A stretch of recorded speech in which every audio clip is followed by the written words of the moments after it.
কোনো অন্তঃসত্ত্বা মহিলা মানে প্রেগনেন্সি অবস্থায় রয়েছে, একটু পর পর অনেক বমি আসে, কিংবা তাকে খাবার খেতে হয় একটু পর পর, কারণ তার পেটের বাচ্চাকে ভালো রাখার জন্যে, ইত্যাদি আরও অনেক কিছুই রয়েছে। সব কিছু মিলিয়ে অন্তঃসত্ত্বা মহিলা রোজা না রাখলেও তার কোনো গুনাহ হবে না।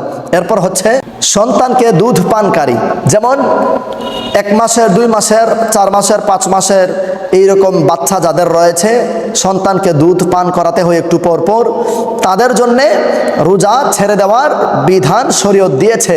তিনারা যদি কষ্টের কারণে কিংবা তাদের বাচ্চাকে দুধ পান করাতে গিয়ে অনেক পরিশ্রম হয়, অনেক কষ্ট হয়ে যায়, তারা খাবার খেতে হয় বাচ্চাকে দুধ পান করানোর জন্য, আগে নিজের শরীরের তো পুষ্টি করতে হবে, নিজের শরীরে শক্তি আনতে হবে, এরপরে না বাচ্চা খাবে।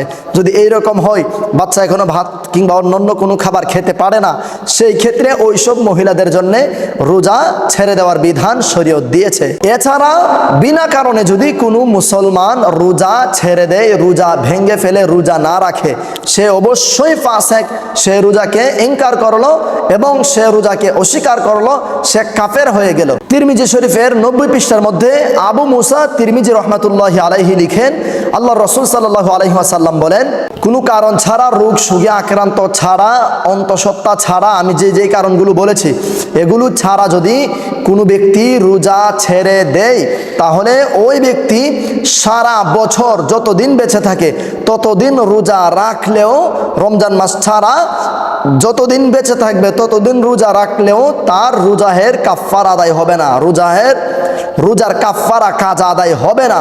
যদিও সে রোজার কাফারা পরবর্তীতে রোজা রেখে কিংবা কোনো ধন দৌলত ফিতরার মাধ্যমে আদায় করে, কিন্তু রোজা রাখার যে সওয়াব, সেই সওয়াব সে কখনোই পাবে না।